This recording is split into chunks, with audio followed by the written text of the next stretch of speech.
这几天，演员王星经历了一场生死劫。他被一个假的剧组以拍戏的名义就骗到了泰国曼谷，然后又被骗上车，直接拉到5小时车程之外的缅甸的妙瓦底。演员王星被营救以后，他就披露了更多的细节。以拍片为理由诱骗王星的是妙瓦底一家刚刚开张不久的小规模电诈公司阿波罗辉煌。劳务骗工是他们进行人口贩卖的主要手段。这个公司的头目是一个外号叫金老虎和玉总的广东人，他们只是把王星当做一个小底层演员骗过去，没有想到王星女朋友非常给力，捅了一个非常大的舆论风暴，这家公司扛不住了各方的压力和风险，最后不得不主动放人。大家好，我是大王，我是小王。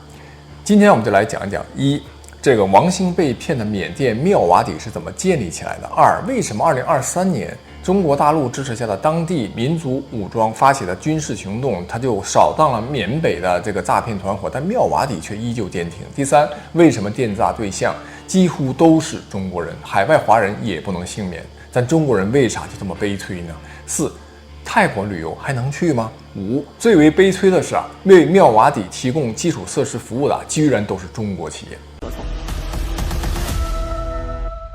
据说骗王星到泰国的所谓剧组负责人招人的这个严16找到了，他的真名叫严某磊，在演员群里面也用过严俊峰等等名字。如今受到王星事件影响，很多横店影视基地的老漂们就开始纷纷站出来曝光这个人。骗他的那个小规模电诈公司阿波罗辉煌的幕后老板，外号叫金老虎，还有一个叫玉总，这广东人呢，他们已经被抓捕了。那他们究竟是谁，暂时还不知道。但他的阿波罗辉煌，也就是妙瓦底上百家电诈园区里的一家不起眼的小公司。那妙瓦底真正的背后保护伞就是缅东克伦邦反政府军，这支军队的指挥官名叫苏奇都。太阳城、KK 这些臭名昭著的电诈园区的真正的实控人就是苏奇都。和早年的毒品贩卖一样，当金三角的这个毒品生意受到越来越多的打击的时候，电诈、网络赌博、人口贩卖这些新的肮脏生意成为了地方军事力量的和个人的一些新的资金来源。而站在这些电诈园区前台的管理者绝大部分都是中国人，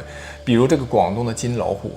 这些华人老板是电诈生意的最大既得利益者之一，但他们也不过是真正的 boss， 政府军的苏提督们的提线木偶。而这些华人老板这里面也分369等，这里面真正的华人大老板也是妙瓦底这个罪恶魔窟的创建人，是这位有着3个名字的蛇伦凯。他来自湖南邵阳，影响力最大，可以说他也是整个东南亚网赌电诈犯罪的先行者。2018年，中国侨商杂志把这个蛇伦凯作为封面人物报道，标题是一个没有故事的人的故事。这个标题你看拗口，它又充满了深意蛇伦凯呢，前后就用过3个名字：唐伦凯、佘志江和蛇伦凯。他的履历也是大段空白，整个人生鬼影碎碎，无可考据。网上各种版本都是胡编乱造，拼凑网上的有关他的信息就越乱呢，那他到底是谁就会更加的扑朔迷离，对他的调查也就更加的困难。可以证实的信息是佘伦凯1982年出生在湖南邵阳邵东县农村，1996年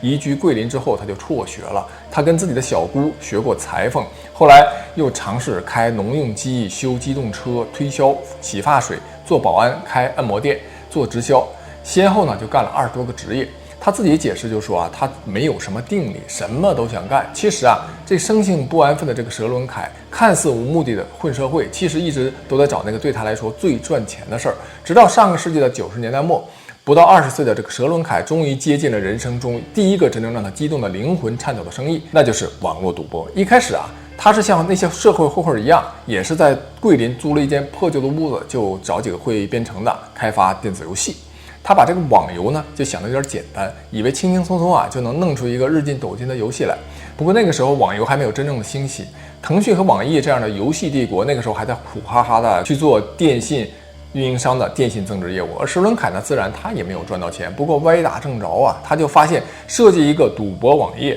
要比开发游戏简单的多，也来钱快得多。而且他听说一个福建老板去东南亚做赌博游戏赚了大钱，佘伦凯就关掉了他那个开发游戏的出租屋，下定决心带着当时所有的身家4万块钱下南洋。他的第一站就是菲律宾马尼拉，和佘伦凯一起去马尼拉的还有他的大舅子树炳超。这个对软件开发还算精通的程序员，后来就成了佘伦凯电诈事业最重要的左膀右臂，起到了关键作用。从2000年起，此后的10年的这段经历就在他的公开的人生里面就消失了，直到后来一份国内的判决书显示，佘伦凯以佘志江的身份在马尼拉开设了多个私彩平台。私彩就是官方彩票的克隆版，是一个爬虫程序，每秒多次去抓取官方彩票网站的开奖结果，开奖时间完全就和正规彩票同步。但奖池和奖金的模式是自设的，相当于佘志江自己在马尼拉做了福彩和体彩的分布福彩和体彩有多赚钱，大家应该心里都清楚这种暴利生意从来不会向私营企业开放，被冠以福利这样的公益名义，也是掩饰暴利的一种方式而这些非法彩票销售的对象全部都是中国人。他从湖南邵阳和广西桂林就招了8个社会青年，帮他打理这些业务。那他这个假彩票如果中奖了，真的会发放奖金吗？假彩票它虽然是假的，但它应该是真的会发奖金因为奖金对于他获得的利益来说只是9牛1毛，发放了奖金就可以让获奖者更加信任这个平台，甚至还能帮他拉来更多的这个用户这是2013年前后，应该就是这个湖南混混真正的第一桶金。他赚了多少钱呢？他的私彩平台转入银行卡的资金累计高达近22亿。他建立了多个平台，每个月每个平台平均纯盈利200万。这起私彩案最终被破获，那8个在国内的混混全部被抓，藏在幕后的佘志江成了跨国通缉犯。但因为他人在国外，所以毫发无伤。但对这个魔头来说这条跨境犯罪的模式初具雏形，那就是境外搭建平台，招中国人来做马仔，收割中国人。2014年。佘志江很快东山再起，他在菲律宾就开出了一家名叫中华的公司和一家名叫亚太水疗的公司。这家公司名下有一个号称全球健康养生研究中心的亚太国际网站，实际上那些都是表面上的幌子，真正的业务只有一个：网络赌博。已经赚到了大钱快钱的这个魔头是不可能金盆洗手的而且他从第一次的失利里面总结了经验。作为一个在海外的外乡人，要做大规模就不能孤军奋战，要抱大腿。他这2家新公司的大股东都不是他自己，而是找了菲律宾的地头蛇合作。几乎同时，他还在柬埔寨注册了新的公司，并于2017年拿到了柬埔寨国籍。这时他多了2个名字唐伦凯和佘伦凯。这个时候他还没有进入缅甸，但他离犯罪天堂妙瓦底和妙瓦底第1大恶人的距离已经越来越近了。柬埔寨是佘伦凯人生的一个过渡，他在这里学会了和当地人就合作分利，保障自己更长久的利益和平安。他还了解了如何通过表面的合法业务来隐藏真正的黑金业务。他丝毫就没有忌惮自己仍然挂着通缉犯的身份。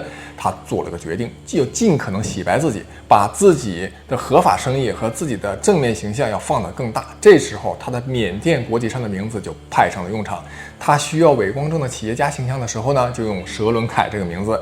而他所有灰色交易的公司股东的名字都是只有一个，叫佘志江慢慢的，佘伦凯的阴阳两面人生就走到了极致。他不断的加入各种商会，他担任了中国侨商联合会的常务副会长，担任了东南亚各种商会的会长基金会的什么荣誉会长。更荒诞的是2019年的时候，他作为一个大陆的通缉犯，居然用佘伦凯这个名字被聘为了海南师范大学海上丝绸之路研究院的研究员。就这样这个初中都没有读完的逃犯，竟然成了内地大学的座上宾、客座教授，也算是光宗耀祖了。有人统计过，在这些眼花缭乱的加持赋能之后，佘伦凯的各种高大上的头衔多达10几个，而这些洗白的动作给他带来的最大收获即将到来。2017年的9月，在缅甸仰光开幕的世界华商大会上，他又用佘志江这个名字，以亚太国际董事局主席的身份和克伦邦边防将军苏奇都签约。他宣称要在缅甸落户一个史无前例的经济特区项目，占地18万亩，投资150亿美元。这个混混的人生走到了一个高潮。实际上，这个时候柬埔寨官方已经出现了要打击非法网络赌博的声音。佘志江就像一只机警的老鼠在这个时候就转向了缅甸。他一定是嗅到了风声，并且他找到并抱上了更大的大腿苏奇都。苏奇都控制了妙瓦底最有实力的军队，据称军队规模有6000多人。这一年佘伦凯在缅甸注册了缅甸亚太国际控股集团，沿袭了柬埔寨这个所谓的企业的名字亚太国际。注册资金也不多123万美元。在股东里面有一个占股20%的股东，就是克伦邦边防军的一名上校。显然这个上校呢是白手套。佘伦凯宣称的这个巨无霸经济特区项目也揭开了真正的面纱。这个项目的选址非常绝，在高人的指点之下，佘伦凯就看中了缅甸水沟谷地区，因为这里它不和中国接壤，也不会直接受到中方的管控。从柬埔寨到泰国美索，再到这里非常方便，可以辐射整个东南亚地区，非常适合非法偷运人口入境缅甸。这个水沟谷地区就是如今大名鼎鼎的妙瓦底。这个项目最终被佘伦凯命名为亚太新城，有苏锡都的军队保护伞。佘伦凯要在这个片新的土地上释放他的野心，他要造一个新城。这个新城的阳面是亚太国际智慧产业城，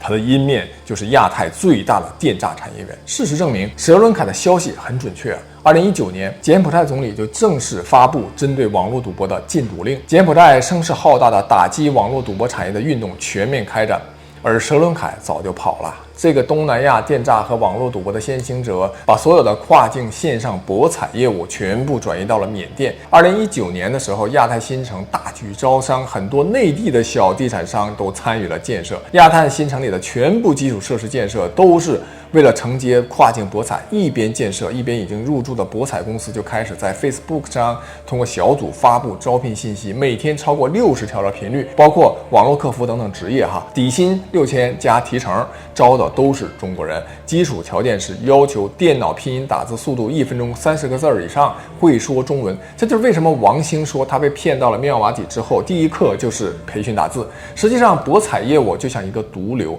它的暴利对规模、对人力的需求是一个无底洞啊！从博彩开始，电诈、人口贩卖甚至器官买卖，这些黑暗交易都开始不断的滋生、聚集和繁衍。亚太国际旗下长出了什么亚太城、KK 园这些后来臭名昭著的园区。妙瓦底呢，从一个地下博彩产业中心发展成了一个令人闻之色变的魔窟。虽然很多乱七八糟的生意已经脱离了佘伦凯的控制，但是妙瓦底背后的军队保护伞对于这些惨绝人寰的事情根本就不在乎，他们要的只是收取保护费。2020年疫情期间，佘伦凯和亚太国际还向东缅克伦邦政府捐赠了抗疫物资，捐赠名单上的这些捐助者实际上都是入驻电诈园区的线上博彩公司。佘伦凯作为妙瓦底的创建者和最大的前台老板，毕竟他树大招风国际刑警组织在2021年的5月发布了针对他其中的一个名字佘志江的红色通缉令。2022年，佘伦凯在泰国曼谷被逮捕。在国际刑警组织的这个通缉令文件里就显示，佘伦凯在妙瓦底通过园区的各个公司向内地招揽了33万的赌徒，在泰国被没收的钱就超过了1.5亿人民币。佘伦凯呢，终于倒了。但妙瓦底和盘踞在里面的大大小小的公司依旧存在并运行，因为这是一台永不止息的造金机器。2023年10月27日，缅甸当地民族武装组织就组成了3兄弟联盟，以清剿这个电诈、推翻缅甸军政府为号召，发起联合军事行动。随后呢，缅北诈骗集团首脑之一明学昌畏罪自杀，他的3个子女被抓捕到案，也移交给了中国公安。网上也流出了其余的犯罪首脑家庭成员的忏悔影片。这件事情当时引起了不小的轰动很多中国大陆的网民以为缅北电诈集团就被一锅端了，但很快他们就发现，在沉寂了1-2个月之后又开始每天接到数个电诈什么诈骗电话或者短信，其中一个重要原因就是妙瓦底毫发未伤。妙瓦底虽然屁大一点的地方，但背后的这个保护伞武装确实不简单。你看比较大的，除了前面提到的这个苏锡都的军队，还有2个武装，一个呢是佛教军，是一个和尚在1992年成立的。当年这个和尚想在部队基地周围建一个佛塔，结果呢被拒绝了，一怒之下，煽动当地军队中的佛教士兵兵变，就成立了新组织佛教军。这个军队名义上被缅甸政府给收编了，被任命为克伦邦边防军。另一个呢就是基督教军，天天干政府军，还积极打击电诈绝对的死硬派。不过他们打击电诈的目的根本就不是为了解救中国人而是为了摧毁对手佛教军的来钱工具。之前打缅北的时候呢，那中国就想着来都来了呗，那要不妙瓦底一口气搞了吧？但是缅甸政府方面反对激烈，来搞妙瓦底电诈就要搞佛教军，搞了佛教军，剩下的军事力量那不就是反对我的基督教军的地盘了吗？那怎么行呢？在缅甸政府激烈的反对之下，这事儿就没搞成。但按照这个趋势下去，每过一段时间就会爆出妙瓦底关于中国人的惨剧，这个舆论压力之下，估计妙瓦底早早晚晚也会被搞定。这个地方对中国大陆造成的经济损失和舆论损失太大了啊！其实只要说服缅甸政府啊，就是我要搞的不只是搞佛教军，反对你的这个基督教军也搞定，同时呢，再给予一定的经济补偿和产业支持，估计缅甸政府就会妥协了啊。最近这些年啊，不少中国人都在感慨，为什么咱们就这么悲催呢？啊，电诈对象针对的都是中国人，连海外华人他也不能幸免。海外华人的中国姓氏在拼音方面是非常容易被识别出来的，好像你有一个中国人的姓氏都成了原罪，就成了电诈对象的待宰羔羊。第一大原因显然就是过度的个人信息采集，导致每个大陆的中国人几乎都是透明的。现在中国大陆的几乎任何一个网络平台和 App， 只要登录注册就必须提供手机号码，而中国大陆的手机号全部都是实名注册。可以说，一个平台掌握了你的手机号，几乎就等同于掌握了你的所有的个人信息，而且个人信息又在以极低的价格又在不停的被转卖。经过这些年的沉淀，缅北的诈骗集团已经掌握了非常庞大的中国人的个人信息数据库，这就非常方便他们进行诈骗。而且诈骗的时候提到的信息都是有鼻子有眼，非常准确，这就让一些缺乏警惕或者胆小怕事儿的人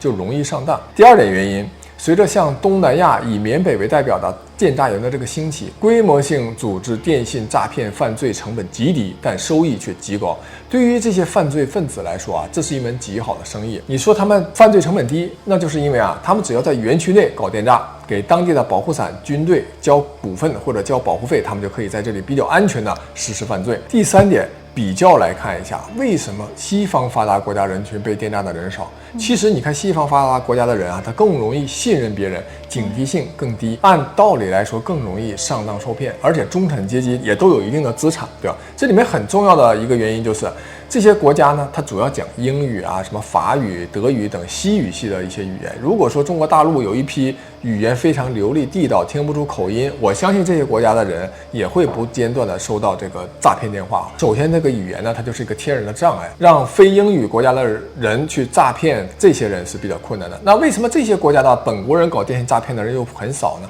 就比如说妙瓦底某一个电诈公司，它就成立一个分部啊，专门针对西方国家招一批英语极其流利的英美的当地人来这里搞诈骗，那语言问题和口音问题不就解决了吗？但实际上他们根本就没法招揽到这么大规模的愿意搞诈骗的人。现在缅甸据说有几十万的中国人在干这个事情，这里相当大一部分人其实并不完全是被绑架过去的啊，而是明知道这里在干什么，自愿去的。如果搞英语诈骗，你别说几十万人了，他就是招个几千个人讲英语母语的人来干这个都不太可能。好，那你说如果自愿去的太少，那就绑架去东南亚旅游的这些英国人、美国人可行吗？每年去东南亚旅游的英国人、美国人那非常多呀，几百万肯定是有的。绑他个几千人过去，那搞诈骗是不是小菜一碟？答案是你别说几千人了哈，你就绑他10个人，英国和美国就得炸。媒体首先会有轰动性的效应，政府会动用各种力量对缅北施加压力啊，甚至派出小规模的装备精良的特种部队去营救人质都有可能。所以缅北这些人心里是非常清楚孰轻孰重的，是不敢动英美这些国家的人的。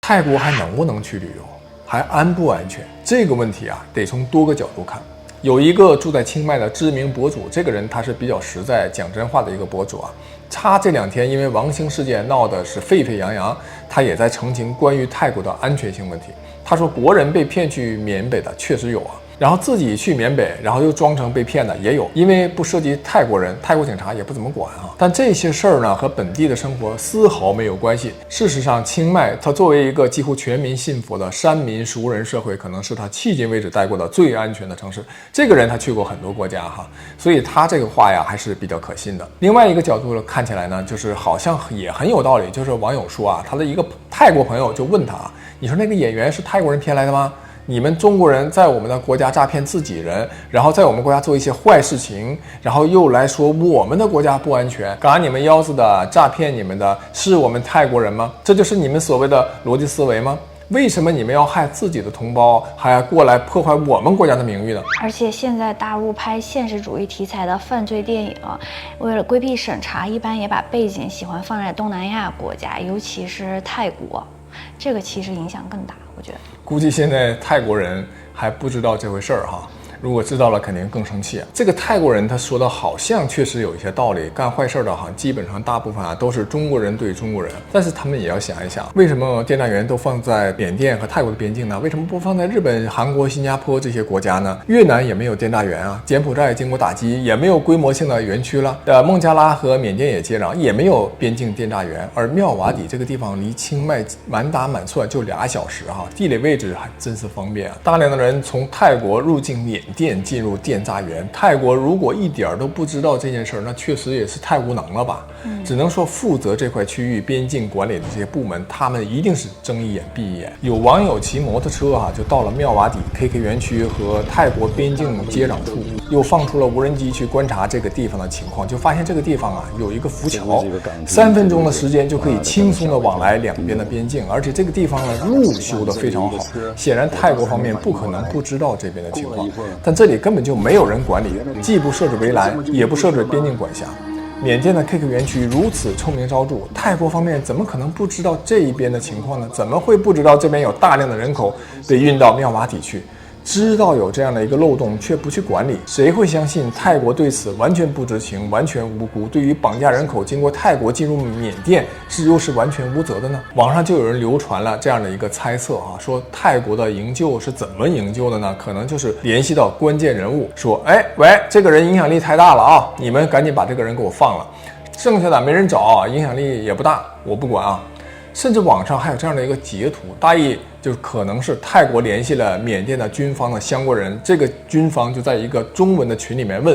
王兴这个人，要求把这个人给放了，然后还有多个人回应说我们这里没有这个人。如果这个截屏是真的，显然这个诈骗园区的管理那还是非常有组织有纪律的嘛。所以要说泰国跟缅甸这些政府军和诈骗园区没有一点关系，实在是令人难以相信。据王兴讲，跟他关在一起的还有50个中国人在一起练习打字练习打字就意味着什么？这是一批新人了，也就意味着王兴这一批新人就有50个。而且呢，这还是一个小的诈骗公司，可想而知每年被搞到妙瓦底的中国人绝对不是一个小数目，而这每个人背后都是一个家庭。另外的50个人，甚至更多的人如何被营救出来，应该是头等大事之一，而不是说王兴救出来这件事儿就拉倒了。综上所述我的结论是，去泰国旅游可以，但尽量是和知根知底的人组团去，而且不要去那些偏僻的城市，而且也要在每个时刻报告家人自己的行踪，发定位。旅行本来就是放松身心的呀，你这么搞那不是更累吗？而且身心也更紧张。这个春节我就会体现出来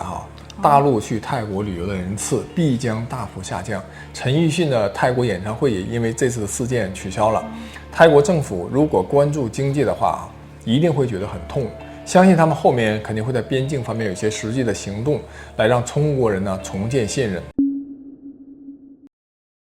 我们来看网上这张截图，这可是百度出品，绝无可能抹黑中国企业这里面就问到说，缅甸园区的电信的网络和电力是谁提供的？答案是，缅甸园区的电信网络主要是中国移动和中国电信提供的。具体来说，缅北地区的网络服务主要由云南移动和云南联通来提供，电力是云南电力公司供应，金融结算是通过中国银联卡进行。第二点，打给中国人的那些电信诈骗电话，大部分来自于电信虚拟号码，这些虚拟号码是由中国大陆的电信公司批量提供给客户的。你看，对于个人他就要求实名，但对于这些虚拟号码却可以用来诈骗，你根本就不知道这个背后的使用人是谁，这真是一个不公平的游戏现在其实可以完全屏蔽掉这些区域的网络信号或者手机信号，或者取消这些虚拟号码。如果做了，一定会给这些诈骗园区制造巨大的通信障碍，这个在技术上一点难度都没有咱们这些电信运营商能不能够舍弃一点通信服务的利润，做点积德的善事第三点，更为讽刺的是，妙瓦底园区的建设居然也是中国大陆的公司承建的。当然了，当年他们在承建的时候肯定也不知道这个佘志江名下的亚太国际想要做什么样的业务，这也只能算作是无心之过了。可以想象的是，未来10年由中国人操盘的针对中国人的东南亚电信诈骗和性质更恶劣的犯罪，还会不断有各种各样的新闻被爆出来。而且随着 AI 技术的加持，他们可能会发明出更为隐蔽、更具有迷惑性的诈骗手段。解决这些问题，最重要的还是政府找到问题的根源啊，从电信运营公司方面入手，同时呢，展开政府间的合作，打击这种规模性的园区。而老百姓呢，也只能擦亮自己的双眼，不要占便宜，不要去雷区，不要做任何大额的转账，尽量保护自己的隐私信息。我想起来以前看过的一个比较视频，就是一个视频博主的那个自拍嘛，然后在欧美街头向陌生人伸出拳头，就基本上路人都会笑脸回应，然后并且他还击拳回应，这样。但是在中国的那个街头，你如果说去向陌生人伸出拳头，就所有人真的是所有人就都只会看你一眼，然后快速的就低头就避开了。我当时就想，这真不是中国人天生就是害羞或者冷漠，而是身边的环境确实就是太复杂，陷阱太多，所以每个人吧，就从小就都怀有那种戒备心理。只能长叹一声啊，希望下一代再下下一代，慢慢的越来越好吧。感谢收看，下期再见。